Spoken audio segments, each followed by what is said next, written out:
I have my safety note. I just say to make it check one more thing. And I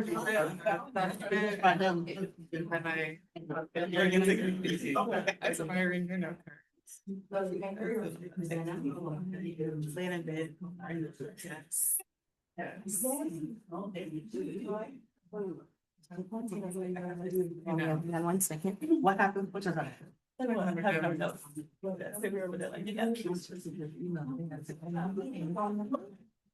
I sent you a question. Oh, that is so funny. Yeah, stop. It's nice. I get to see myself looking at it. Okay. Right then. Let's see. Hi everyone. I am Delania Mensah, and I'm the Senior Manager for Social Justice and Advocacy here at the YWCA. Thank you so much for being with us today for Vision in Action, our special edition Women's History Month Lunch and Learn. After our February Lunch and Learn, we saw the importance of in-person gatherings. So thank you so much for taking time out of your busy schedules to be with us today. Usually we would be joined by our CEO, Sharon, but unfortunately she's not here today. Her father unfortunately passed away, so she is dealing with that. But otherwise, she would have been here for this conversation. Before we get into the discussion, first, I would like to thank our sponsors, the Nissan Foundation, the Harnish Foundation, and Alliance Bernstein for empowering this important work. Now that I've introduced myself, can we learn more about you all? Sure. Want me to start? Good afternoon, everyone. I'm Alexza Barajas Clark. I am the Executive Director of the EdTrust-Tennessee. I am the proud daughter of Mexican immigrants, and that is the lens in which I see the world and the way I approach the work. At EdTrust, we are committed to dismantling the racism and economic barriers that are embedded in America's education system. And so every day we work to improve outcomes for students, either by removing barriers or putting things in place that better support their learning. And I'm really excited to be with you all today. Awesome. Antrica Gordon, organizer and deputy director at the Equity Alliance. I always start with organizer because I'm an organizer, whether I'm deputy director or not. But the Equity Alliance is a Black-led power building organization here in the state of Tennessee. We are statewide. Our goal is to engage, empower, and organize Black communities to take self-determination of the things that determine their quality of life. So yeah, and I'm also happy to be here with you all. Thank you for having me. Good afternoon. I am Katina Beard, and I am the Chief Executive Officer with Matthew Walker Comprehensive Health Center. We provide medical, dental, and behavioral health services to right about 18,000 patients in Smyrna, Nashville, and Clarksville. And I'm just really grateful to be here to share this time with this panel. And so, thank you.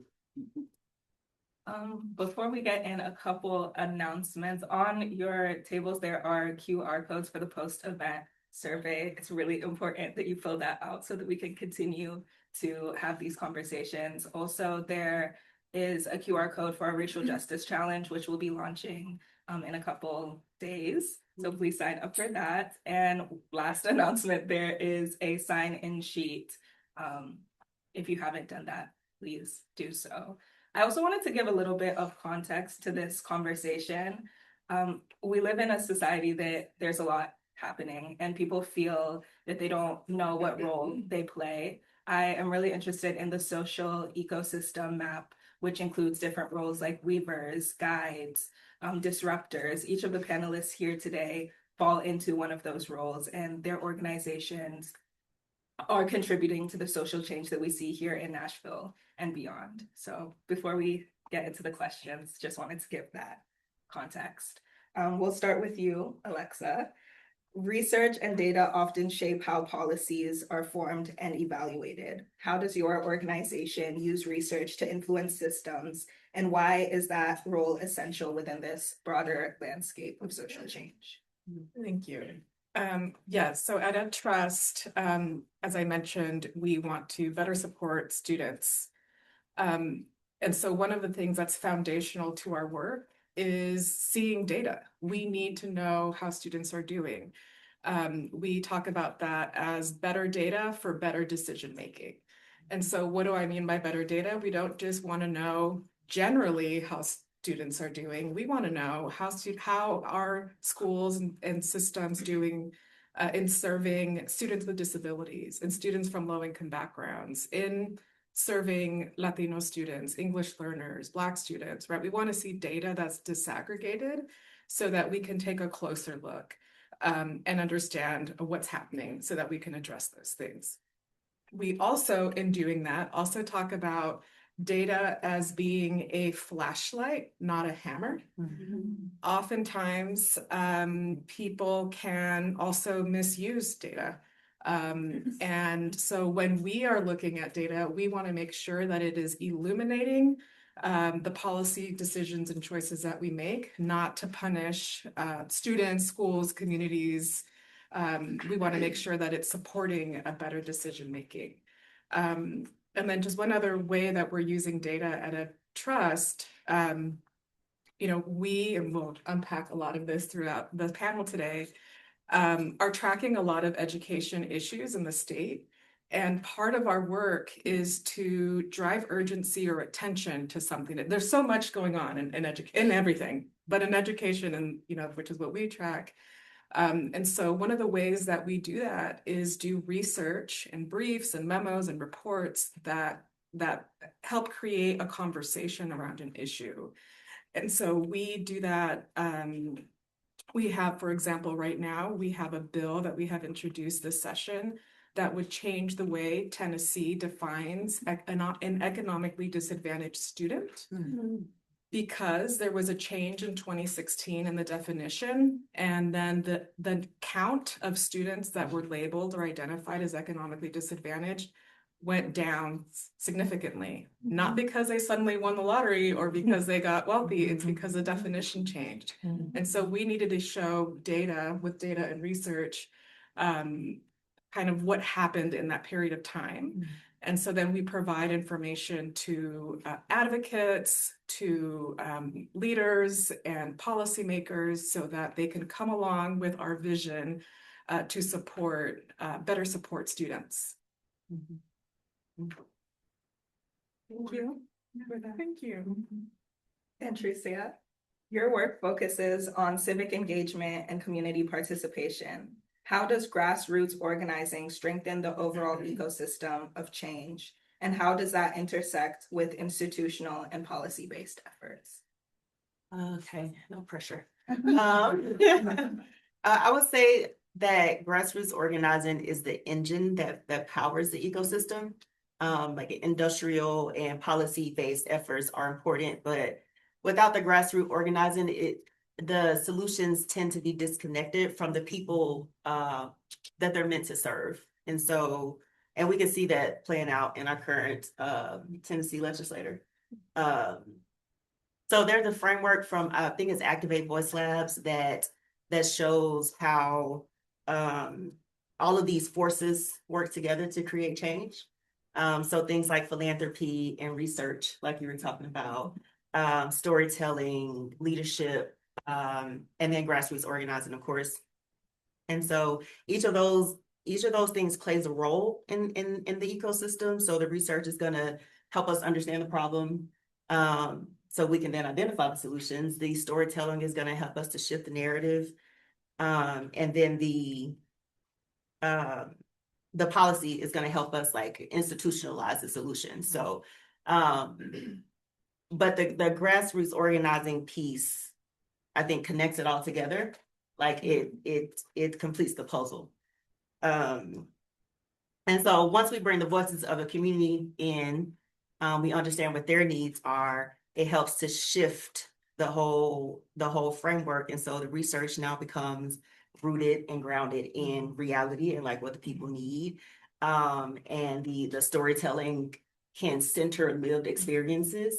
And then the policies become things that are impactful and not just something that they're doing. Like they just playing in our faces right now. So, and I think what happens, the way that it intersects is that when the people are organized, when you understand what the people want, and it is the people that are shaping the agenda, then it creates that balance, and we can make and create some real and sustainable change.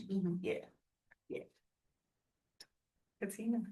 Access to healthcare is foundational to opportunity and stability.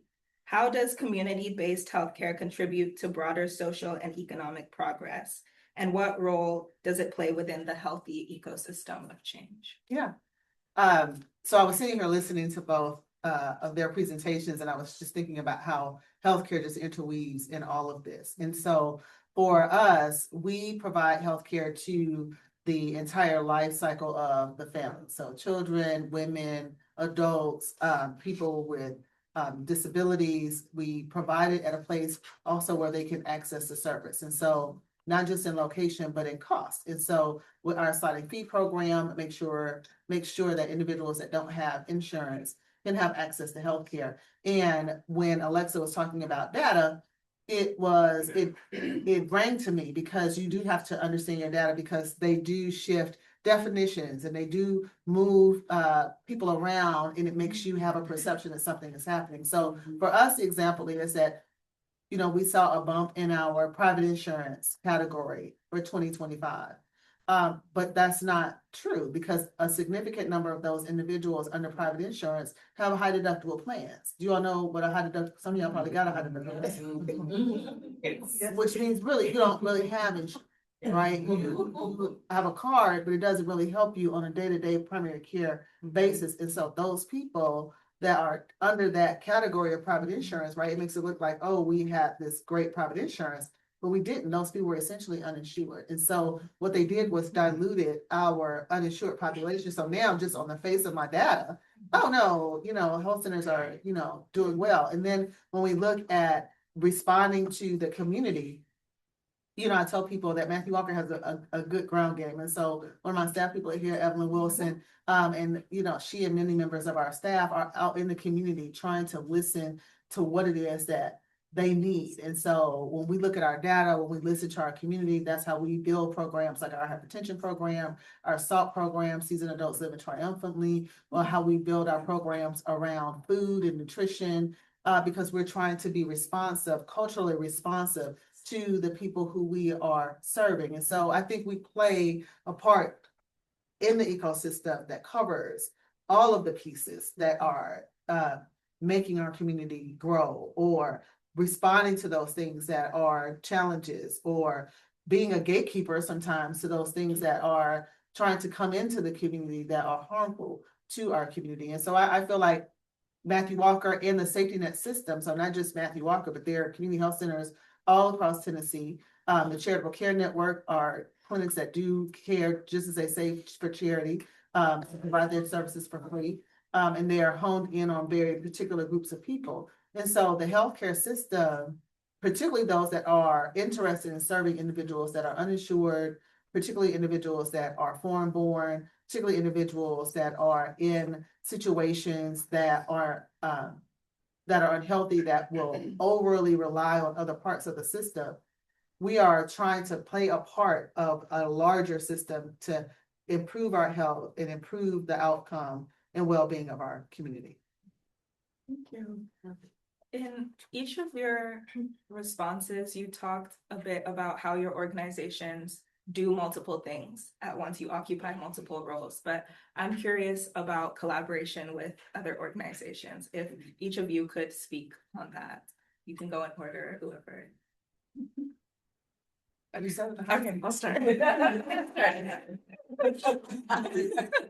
what you wanted to see. You wanted to see, you said it. Kick us off, Alexza. I'll kick us off. Well, in the first question, I emphasized how important the role of data and research, but I was kicking myself because I left out a really important piece of that. And now the second question is queuing me up to answer it. And that is, we don't want to produce research for the sake of producing research. We are about bridging policy and community. And so research by itself does nothing. It's powered by people. And people power is what we are about, right? And I hear that on this across this panel. And so at EdTrust, we are providing the research and doing the data analysis. I'm incredibly proud to lead a team that is first in class when it comes to education policy analysis. But we are doing it in community and in partnership with many organizations, including the YWCA. And what that looks like for us is we lead a couple of coalitions. Our flagship coalition, I see other members back there, the League of Women Voters, is a member of our coalition as well. We mobilize about 100 organizations across the state of Tennessee on a shared policy agenda. We know that every organization that comes together we're not going to fully align 100% of the time on all the things, right? That would be impossible. But we do believe that we have enough common ground where if we came together, that there'd be so many things that we could mobilize around and really affect change. And we've done that on a number of issues, which is part of the formula of how we operate, our logic model of why EdTrust exists. So we have that main coalition that's mobilizing on education issues from early childhood through post-secondary. Then we form subsets of coalitions depending on interests. So out of that main coalition, Tennessee became the leading state in the number of book bans, censorship legislation, things that were restricting access to information, and the librarians that were a part of our main coalition were not having it. And so we work with them to establish, and a few other partners, the Tennessee Coalition for Truth in Our Classrooms. And so now we have a whole growing body of partners and organizations that are committed just to that one issue. Last year, if you were tracking things that were happening at the State House, there was a bill that was going to ban access to public education based on your citizenship status. And so we, again, it was an issue our full coalition cared deeply about, but there was a subset that was deeply invested in that, including immigrant serving organizations. And so we've partnered with them to establish Education for All Tennessee, which is another coalition that's just now dedicated to that issue. Thank you. And so what I am trying to demonstrate, and then I guess I'll give you one more example. One of the issues that is cross-cutting for us at EdTrust while we're trying to pay attention to all the equity issues in education is the issue of how well-funded our schools are, because that is really foundational. Thank you. I love the snaps in the back. everything matters, right? Mhm. But if we don't have funds in our schools to allocate them to the things that our students need, then that's a problem. And so school finance has become an issue we care deeply, deeply about. And our main coalition successfully advocated with many partners in this room a couple of years ago to change Tennessee's school funding formula. It was 30 years old. Mm. It was not driving funds to students in a way that was equitable, in a way that was actually going to better support students' learning. And after we passed that new formula in Tennessee, neighboring states started calling us. Advocates in neighboring southern states, and how did you do that in Tennessee? And so the work that we have done on that issue has now ballooned to Southerners for Fair School Funding, where we are taking the lessons we've learned in our school finance advocacy in Tennessee and supporting other organizations and partners in 10 southern states to do the same thing. Yes. So we've now seen similar school funding reform wins in Mississippi and Alabama, and there's just a lot of a great partnership in being in community with folks that are aligned on, again, that we're not going to agree on everything. One of our coalition values is that we will coalesce around the 80%. If you're going to show up into the space, you're just going to have to kind of put aside something in order to get work done. And so that is a lot easier said than done. But that is the work, and I'm incredibly proud and humbled by all of the work that not just at Trust, but what we've been able to do in coalition with so many organizations on a range of issues since our founding. Good work. They are, yeah, doing great work. We are proud to be in coalition with EdTrust and the Education for All, and showing up for those efforts, especially Plier, which we just got a new update on, and I'll let you share that if you want to. But one of my favorite sayings is you can't be good at everything. And so like the issues that we're solving for are complex system level issues. It's not 2 + 2, it's like 2 × 12 divided by racism, square poverty, and just like real issues. And so no one organization is going to be able to do that alone. Like it requires like this cross sector collaboration to really win, or at least move something forward for a little while. At the Equity Alliance, we work with advocacy groups, community organizations, funders, researchers, faith leaders. Like it's required to bring all of those voices and then all of that power to the table, so that we can start to move the needle forward on some stuff. So like we have found, like we have seen where collaboration is so much more powerful than competition. One of the examples is in 2024, there was a transit referendum on the ballot here in Nashville. And so we worked with the Shift Coalition to help to move that transit referendum forward, which passed, and now things are up in the air from there. But, that was a win, and we would not have been able to do that on our own. And then, like I said, working with Education for All and showing up and mobilizing around Plier. Last year, we were able to get that deferred for at least a little while. And so, I mean, even if I think about our founding, like we were founded almost 10 years ago, 5 Black women came together, they had an idea, and then because of their collaboration, right, they were able to turn something into reality. And we have been able to do so much great work just because they said, oh, hey, we both have identified that there is an issue. And so how do we then come together to figure out what a solution looks like that centers the voice of the people, and that's actually meaningful? And so collaboration for us isn't just a strategy, it's liberation. And so, because we know that none of us are free until all of us are free. Very good. I think I'll just pull on a couple of threads. One is, right, you can't be excellent at everything, perfect is what you said, perfect at everything, right? Good. Yeah.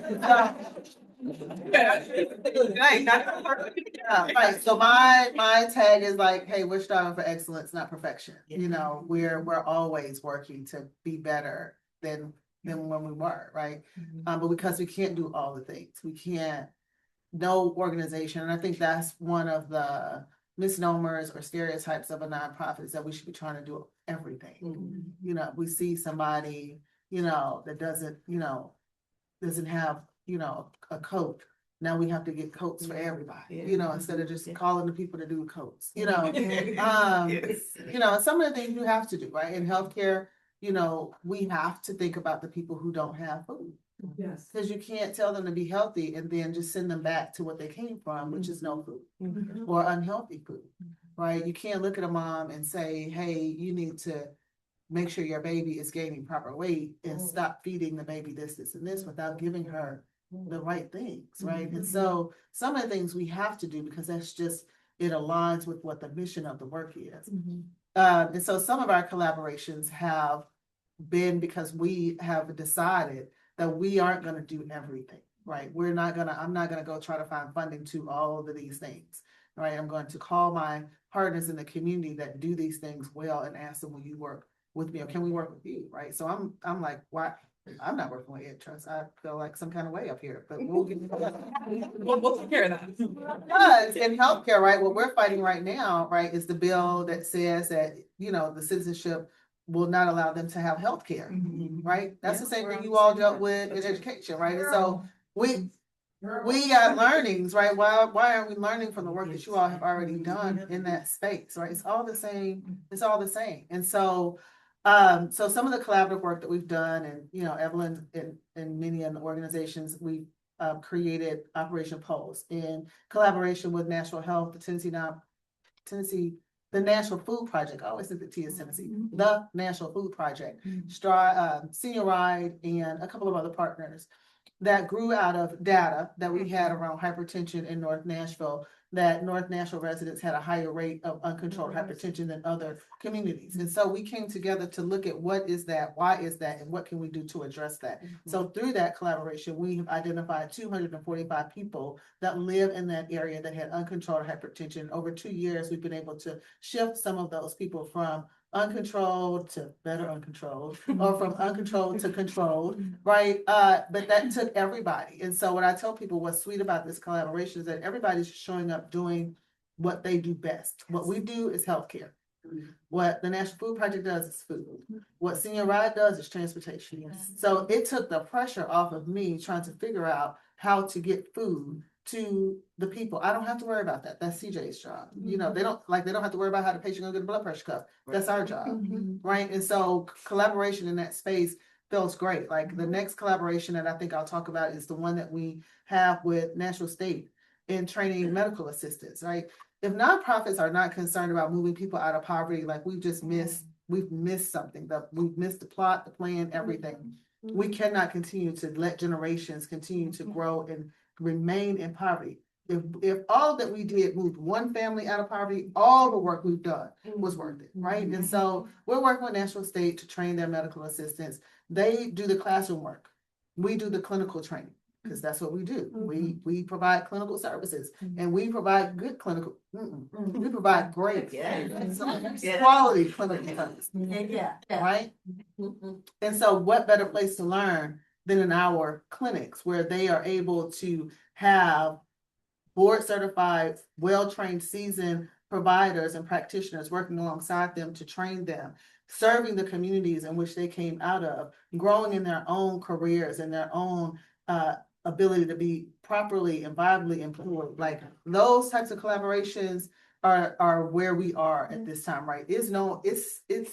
Competing with each other is so old, right? And if you show up in a room now, not focused on coalescing around the 80%, only coming with your waving your banner, you will be scooted out the room. Somebody is going to uninvite you to the next meeting. Someone is going to stop talking to you. I'm just telling you because, it's hard. This work is too hard Yes. for us to be coming in these rooms, competing with one another, Can I right? just add something to that? Because sorry, I didn't mean to cut you off. You just got me so. So if we're all on this side, then what's the other side doing? And I will tell you that other side is very coordinated. Oh, absolutely. EdTrust is a nonpartisan, I have to say this, Yes. nonpartisan organization. However, those that are on the other side, they are so Yeah. organized. They dug deep to figure out how to stop, oppose, put up the walls, do all. And so you're right. I think what you're saying is that we're not very organized. No, I'm saying is we can't afford to say that's not my Right, issue. that's right, that's right. That's not my Yes, issue. I'm yes. just worried about mine. No, Right, no. we gotta are all worry on about the same whole- side. We worried about the whole, Yes. right, everything, right? And so we all have to be singing from that same hymnal, right? And so we don't have time for the competition. We don't have time for the one note, one hit wonders. Like we've got it's a broad stroke and it has to be coordinated, it has to be organized, and we have to march, along the same beat, because if you want to go over here, you can go, but more and more day by day, you're going to be singing by yourself because there are no wins on this island. There are no wins on the island. And so, working collaboratively, taking a new spin on collective impact, right? The work we're doing around hypertension, is collective impact, right? But it used to be collective impact and, where are the dollars going and everybody needs to have equitable dollars and no. What do you need? How much does it cost? Let's just go ahead and pay for that and let's move on. And we're doing this work under the understanding that we're all driving towards the same expected outcome, right? I'm sorry, I just want to add, because we talk about it so effortlessly, I do want to acknowledge that it's not easy all the time. No. Like, there are, yes. Putting people out the room is not easy. Yeah. I mean, working together, it's not easy, like it creates complications. Yeah. And so I can understand why folks would want to avoid it. But like you all clearly have said, it's the only way to win. But I think also there's such a sense of urgency. Sue Fort White and I were talking about this earlier, that everything is urgent. Everything is up here. Everything can't be up here because something's got to be right here. You got to deal with the right here and the right here. And so some people come into the room focused on the 20%, having the challenges because they have this sense of urgency and they want everybody else to have the same sense of urgency. And as we should, but we can't. We've got to decide, right? You got to prioritize. What are we focused on right now? And if it's not getting to your 20% right now, Godspeed. Go over there. As a coalition to deal with the thing. It's like you just have to, because this is not everything is an emergency. Especially when you're dealing with communities that have such lack. Everything is an emergency. Making sure that the babies show up to school, well fed, healthy, immunized, right?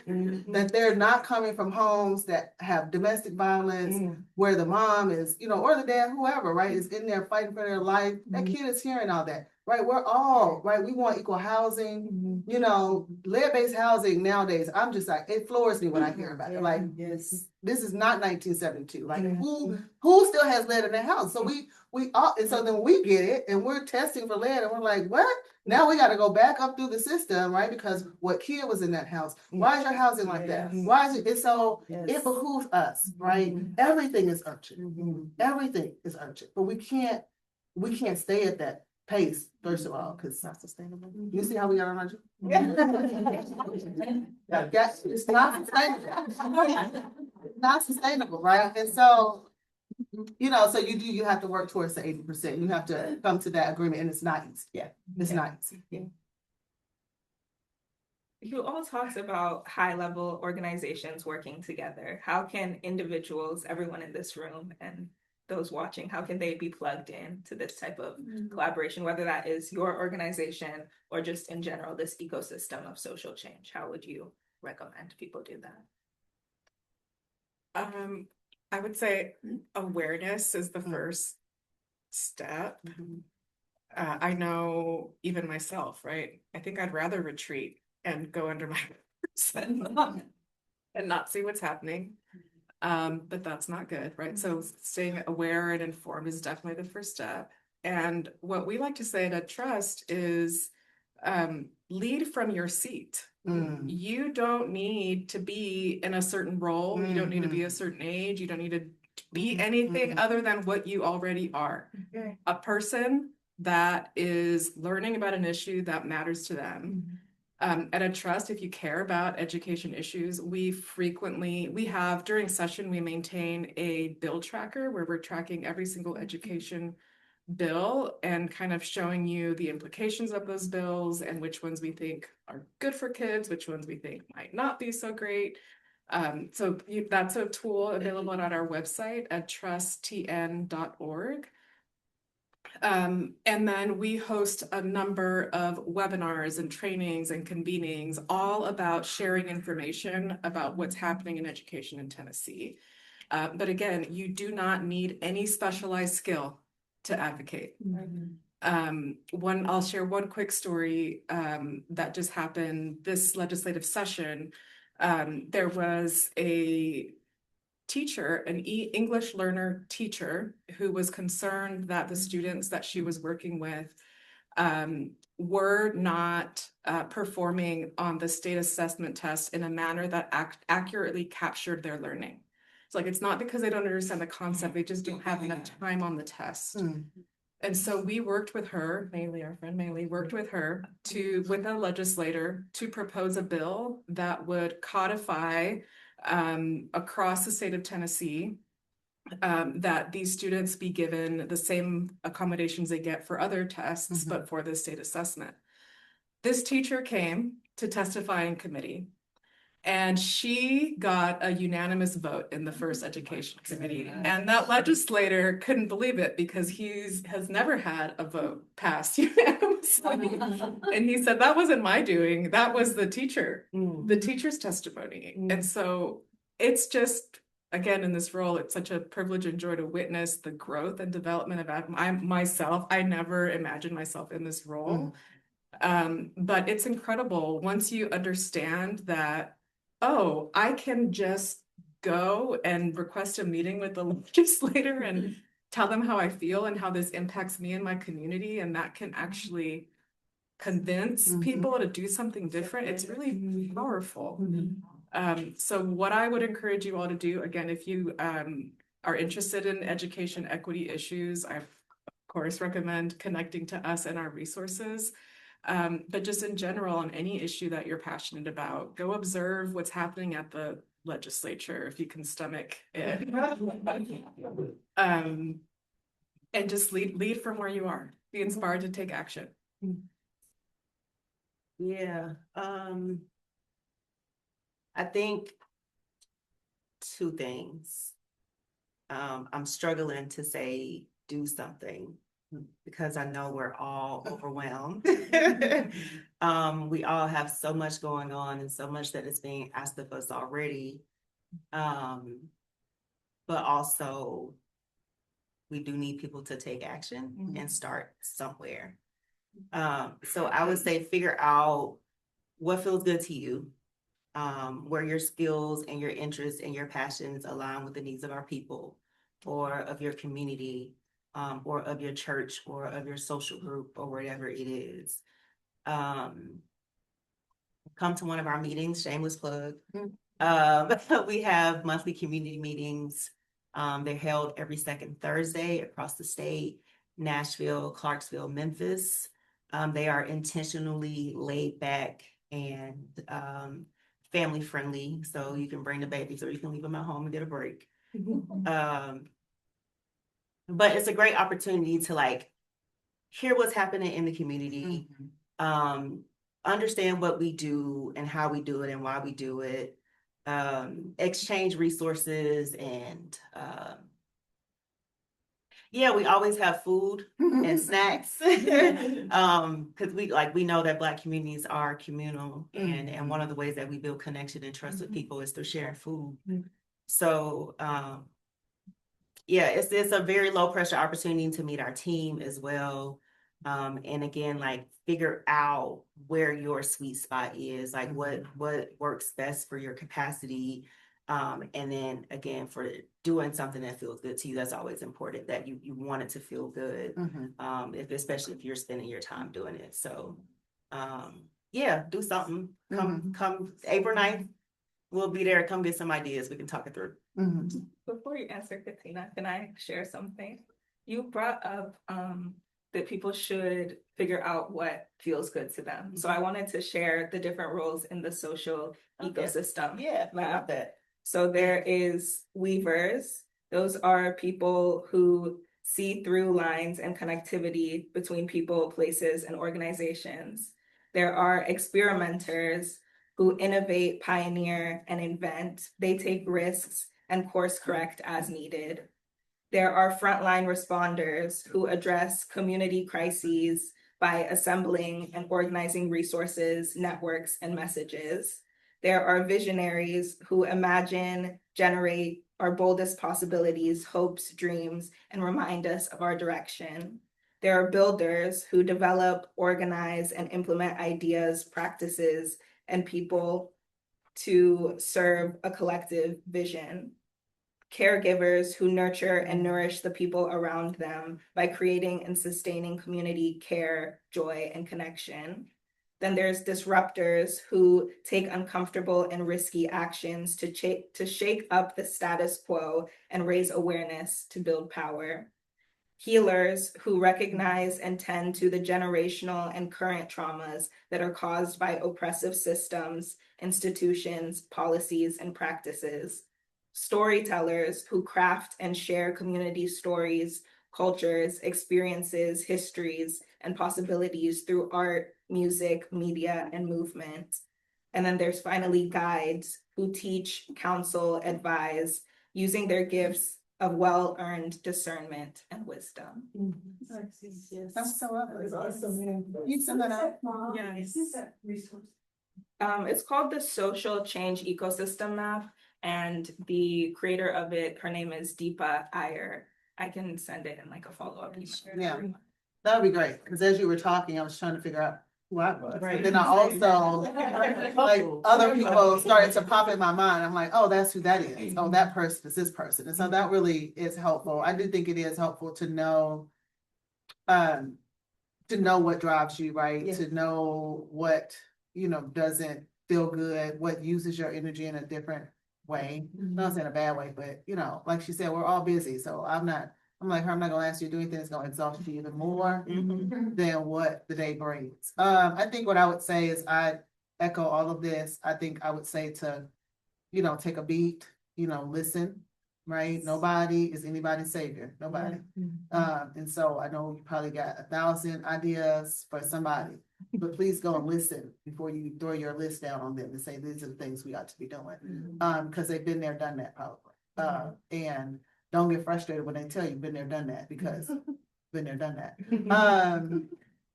And I think to move, and what I like to frame is just humble confidence, right? Knowing what you know, right? But being open to hear something different. And just leaning in where there's a need, right? And so, as Alexza said, there's no seat that is solely your seat, like the only place where you can sit in this work. Like Matthew Walker has events. We have Chico Jameson just got here. Between her and Evelyn and some other people, they make us look great. We have lots of events that we could use volunteers for. What I ask people to do is to raise our name in the rooms that we're not in. Say that one more time. Raise our names in the rooms that we're not in. So when you're talking about healthcare, and they're like, oh, the people need access to healthcare. Now you say, have you heard of Matthew Walker? Have we looked at the healthcare system? Are we sure people don't have access? What's stopping this? So raise our names in the room that we're not in. And somebody's like, oh, I would just love to work for a healthcare organization. Anybody know anybody? Y'all all now know. Raise our names, raise all of our names in the rooms that we're not in. Like, that's how you extend the work for us easily, free, right? And so when you go to your church, when you go back to your meetings, when you go back to your organizations, your small groups, your big groups, right? And these issues pop up, you now have been blessed with a frame of understanding that you didn't have an hour ago. Yeah. So bring all of that information forward to help other people figure out where they can help with this. We're on our final question. This is a women's organization and it is Women's History Month. Each of you are leaders of nonprofits. What is your future for women leaders in general? Watch out.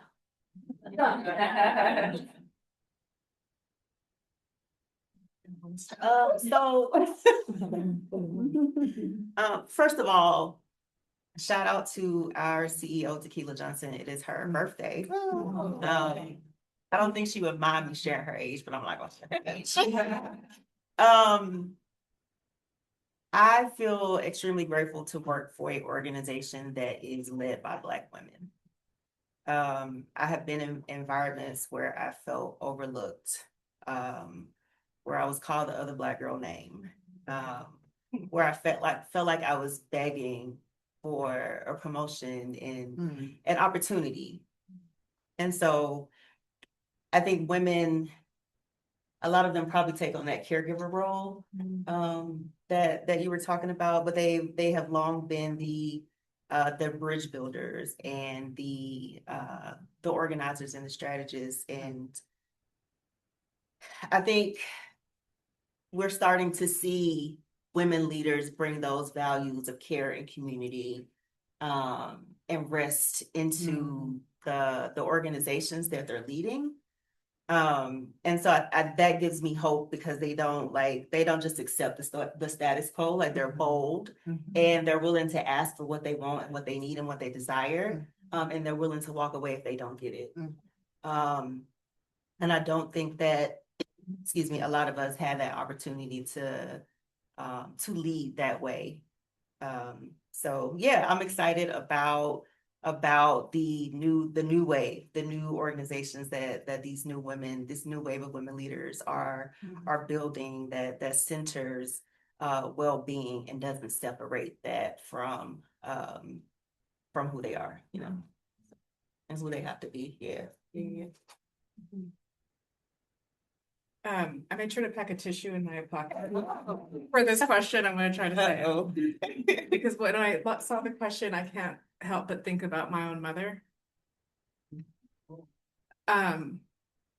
My mother lived in a home where it seemed frivolous to educate a girl, despite her deep desire to want to be educated. See, I knew myself. So she got an 8th grade education and then came to this country and raised 3 children. I eventually earned my Ph.D. My sister is a physician. My brother is a marketing executive in Los Angeles for a computer hardware company. And she worked in our elementary school cafeteria as a food service manager. And when my mother retired from her job, not that many years ago, like 5 years ago, the first thing she did was go back and earn her GED. And so I'm inspired by women like my mother and the woman that you are talking about when you're talking about the role of caretaker and how she shelved her own deep desires and aspirations and goals for the sake of her children. I'm the beneficiary of that. And then I now look to my daughter, who is 14, and I look at the way she shows up in a room, and she's not afraid, and she's on an all-boy wrestling team and a debate team, and I am here for it. I see a shift from in these generations for my mom to now her, and I'm incredibly inspired. I work with a lot of women in education. I tend to attract a lot of women, inspired by the women on this panel, our alliance partners. In our own organization, I think we have 1 man on our team. I just worked out that way. Women are just incredible leaders, and this is a difficult moment to be leading this work, but it is also at the same time incredibly uplifting and inspiring to be in community with so many women at all times. We're just cheering each other on and building something better for the next generation. And we get to work with a lot of students and student leaders.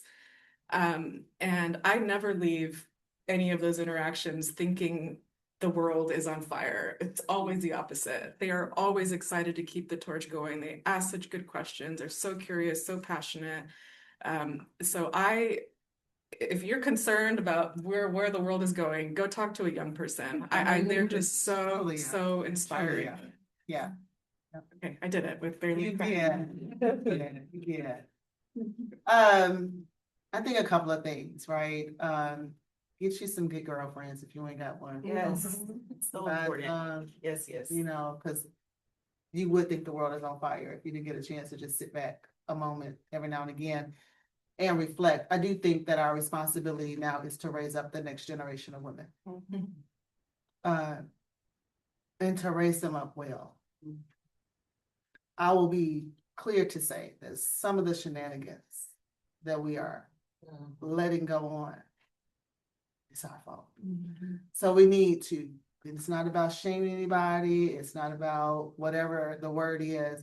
It's about what is appropriate and right? Yes. To grow into strong women that will bring forth another generation. These, we're bringing forth generations. And so we stand on the work that our mothers did. My mom also, I was in 8th grade when she got her GED. So I know, we stand on the work, sitting in places that they never thought that we would ever sit, that we could not have imagined sitting in these places. So we owe it to the generation behind us to say, do better. Right? I literally took my kids back to the block I grew up on in Chicago. And I said, do not take us back to this. So I know your question is about how to lead. I think that was your question. What was your question? So I have 2 staff people here in the room, right? And I think that they would agree that I try to push them forward. I try to pump a little wind in their sail. I try to say, go on and do the thing, right? But I do give them some guardrails in which way you're gonna show up and how you're gonna show up and how we're gonna do this work together. And so I lead. People say lead by example. I really think that that's a lie because I try to lead by example. People go and do the other thing that they don't see me doing. So we don't do that anymore. Now I just say, this is how we're going to go. It's the way we're walking. But to give them that confidence, to build confidence. I had women. One of them is hanging on the wall out there. Michelle Morris was our CEO prior to. She built confidence in me. She built confidence in the women around her. And I try to do that. And so I think building confidence in people in general, our young men is the same. We want a confident generation to come forward behind us. Any closing thoughts? I intentionally left time for people to share in the audience, but before we do that, do you all have anything else you'd like to share? What do y'all do for fun? I dance. I love to dance. So I just shake it off. I go out with my girlfriends and eat and hang out, and I veg out on something on TV. I probably can tell you about every show that's on every streaming channel that's happening. I do like reality TV. I love cooking, especially with my kids. So when I need help, I usually show up at the YWC. I'm just gonna say it. This panel is so powerful, and I know Katina very well. And by the way, those 10 characteristics, you got 5 on. But and Tracy, are you the one that said sometimes you just need to coalesce around 80%? Alexza. You know what? I'm not even kidding. it's such a contentious world. If we can just work to find common ground, because working in collective, there's the power, there's the hope, you know? It's a great panel. Can I just respond to that? Because I agree. And I think there may be some repair that needs to happen. Because like I'm part of the 92%, and so we feel like we did our part. Like, no, really serious. And so like there is some contention there with white women and some brown women, because we feel like they didn't have our back. And so I think that truth has to be acknowledged, and then we can move from there. Debbie? Okay, so I have to put my League Women Voters hat on and say that one of the ways that we can be supportive of organizations like you is actually to take these issues to candidates and say, this is why it matters to me. Yes. And to vote in local and state elections where those people actually take our voice with them. Yeah. And we need support from everybody in order to make it all work. Agreed. I actually am speaking at the No Kings protest on Saturday. And my call to action is to register to vote and check your voter registration status as well, because they will kick you off the vote, off the roll. Sorry, voter disenfranchisement is a strategy. Yeah. So yes, we do a lot of civic engagement work as well. So I would love to talk to you about how we can work together. Yeah. Can you say more about that? Actually, I know y'all do a lot of voter registration and turnout work, and we have elections this year. So are there ways that folks can get more involved with that side of your work? Yes, come canvas and phone bank with us. Like seriously, door knocking is one of the most effective ways to get folks out to vote. And so, but it also costs a lot of money. And so if we have people that are willing to volunteer with the organization, spend their time helping us knock doors, helping us make those phone calls, the more we can contact people, the greater we're able to reach them. And so in order to get people to move, we got to talk to them. So yeah, come help us talk to people. That like voting is the only way that we're going to either win some offices or maintain or hold some. So yes, that's how you can do your part. Tell a friend. I started telling people to have like with Tupperware parties. And so like invite your friends over, talk about it, talk about how to get them involved. You can invite me or someone from my team over to lead those conversations if you like, but we have to talk to people. I was just gonna share a slogan that the YWCA of Cincinnati uses that ties into the topic of women leaders and bringing along the next generation. It's to lift as we climb. Yes. And that's always just really stuck with me because, you all talked about your success in your careers and how you got there and the importance of lifting the next generation as we climb. So, yes. Love you.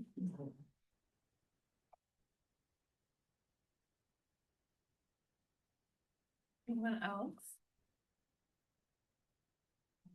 Okay, well, thank you so much for being here for this conversation. Thank you to our sponsors, the Nissan Foundation, the Harnish Foundation, Alliance Bernstein for empowering these types of spaces. As I said earlier, we're starting our 21-day racial justice challenge starting in April. So please sign up for that. Every day for 21 days, you will get an email with one curated resource about voting. This is America's 250th anniversary, and there's so much on the ballots. So this 21 days is focused on civic engagement.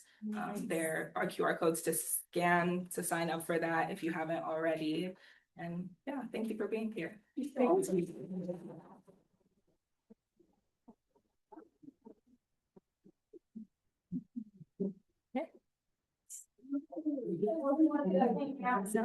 That hurt.